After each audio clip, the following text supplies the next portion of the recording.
serious diminution of the potential for long-term survival on the planet. And the ones we notice are the litmus paper, nearly often. On the face of it, from what we've just heard, it's a pretty grim outlook. If you apply the pure selfish gene interpretation that you do of Darwinianism, humans have the power. They are the most intelligent of all the species on the planet.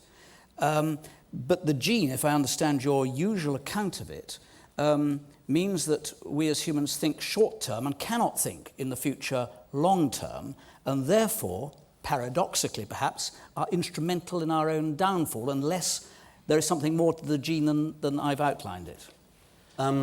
The idea of the selfish gene, which is just another way of putting Darwinism, Yeah. it's a kind of genetic way of putting Darwinism, is that all living creatures are machines programmed by their genes to survive and propagate those genes. There has never before in the whole history of life been anything that you could call foresight, caring for the entire world, caring for an ecosystem, caring for the survival of a species. That's just a non-issue in Darwinism. But Darwinism has given rise to the human species, which is unique, which has a brain which is sufficiently large that it's capable of leaving behind the selfish history which gave rise to it. So I think the human species is utterly unique. I think that for the first time ever in 4 billion years of evolution, there are at least some individual organisms on this planet who actually care about the future of the planet. No other species has ever cared about the future of the planet. They only care about the future of their own offspring, etc. But that involves an analysis or interpretation that the human brain is capable, which is what you're saying, I think, of overriding the sort of ultimate objective of the selfish gene. And it's quite clear that there are at least some human brains that are capable. That's what I was... And there's the rub. But at least those some, maybe it's few, maybe it's more than few, demonstrably are capable of caring for more than the survival of themselves and their offspring and their selfish genes. That gives hope that one might be able to persuade a large number. I want to pick up on you, Richard, for 1 second, and that is that chimpanzees actually are capable of true altruism, not just saving the lives of their immediate kin or even their sort of second immediate kin, but of totally non-related individuals, even individuals they didn't really know very well before they were rescued. So that it just shows that this evolution, this leapfrog, actually starts just before us. Yes, no, could I just come back on that? I gave the wrong impression if I suggested that we were the only species capable of non-kin-directed altruism. What I did say is that the human species is the only one that's capable of taking action in the interests of the long-term future. Yeah. And that, I think, probably is uniquely human. Taking action because you've worked out that in a century's time, or in 20 years' time, some disaster may befall if we collectively don't. That, I think, is unique. The thought that actually you're saying is that we can look long-term, or some of us can look long-term, means that the problems of population, conceivably, the problems of poverty, problems of material overconsumption are problems that can be tackled. I think we've got to be very careful we don't get slightly into the ether over this. I'm very concerned that if you're going to get a human response to that is, if you like, extra-genetic, this bigger view of the value of the planet, you can only do so from a position of security.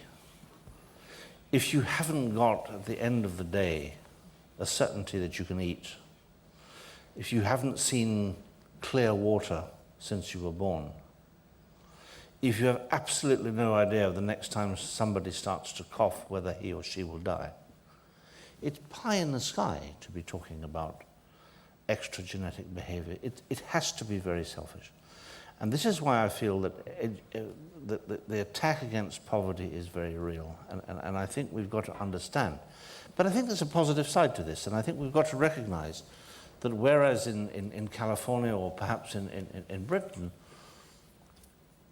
extra genetic behavior is part of a democratic process where people will express this bigger view and push the politicians to do things. And the role of the filmmaker, if you like, and the writer, is therefore to create this popular vision of what needs to be done so the leadership can pick up. And in the third world, it's not like that. In the third world, you still have a very small number of people who determine the future of their countries.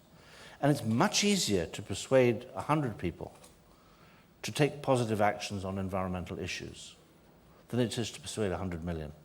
And I think there's a lot more that could be done through the political process.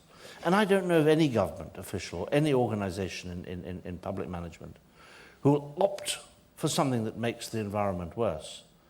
They will opt to do nothing, or they will opt to take a short-term solution. They don't go out of their way to say, let's destroy the environment. No, they go out of their way to say, let's destroy the environment if we're going to make a lot of money. Exactly. Individually, yes, and that is why we have to find a solution to poverty. Or if we're going to win the next election. I mean, almost implicit in what you were saying is, if the world was run by a few wise dictators, we'd all be better off than... I'm quite sure of that. You are. which takes me actually just by way of example. I mean, you faced the real tensions in Kenya when you were in charge of the parks in saving the elephant for its own sake and for our sakes more broadly. The poachers were in there because there was money to be made, and they, I presume, very many of them employed or were part of the problem of great poverty. You took a very tough line, and you effectively got rid of the poachers, but that is a short-term solution to a long-term problem. How do you, if you take, just by way of sort of concrete example, the game parks, and the people who have ever-expanding need for land, who have ever-expanding aspirations, who have ever-expanding industrial development, cities growing at a dramatic rate, how do you resolve that conflict?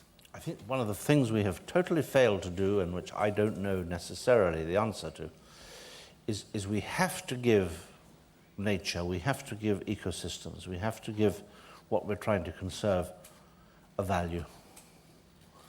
A monetary value. A monetary value. Governments can't look at a balance sheet and see expenditure against an item that has no value. And I think one of the failures in economic thinking is that we can value, if you like, an object of alleged beauty like a Picasso, but we cannot value the Serengeti, except in terms of whether tourists go or don't go. And tourists sometimes won't go, and I think to pick up on what was said earlier, there will be many years ahead when there will be no tourism in Serengeti. Some ghastly incident has happened somewhere in the world and people don't go there. So politicians say, well, if that's the economic value, it has none. But it's not who sees the Picasso that makes its value, it's the Picasso that's valuable. And I think we've got to get a new mindset into people on this issue of value of ecosystems. Honestly, Richard, it seems to me a marvellous idea if you could bring it about. And maybe you've got ideas, practical ideas as how you could. But I can't see myself going to somebody, a politician in South America, let's say, and say, look, your rainforest is extraordinarily valuable. Unless you say, I have come through the United Nations or some global organization, and rich people will pay you to keep it. That's the only way I can see you can bring that situation about. They won't do it in vacuo. They won't go to their own electorate, many of whom are appallingly impoverished, and say, we're extraordinarily rich. But excuse me just a minute, No, but isn't there a possibility, if you think back over the last 100 years, that you can in fact change attitudes through political process? How long ago was it that slavery was accepted in the city of Bristol? How long ago was it that people were not concerned about human rights violations if it didn't affect people you knew? This is a learning process, and there's absolutely no reason, if we're right, that these ecosystems have a value that goes beyond the borders of our individual countries. This is a global responsibility to look after these things. Well, then that's fine. Can we not then make that an issue as we did human rights? Absolutely. But the only place to do it is in an international global organization such as the United States.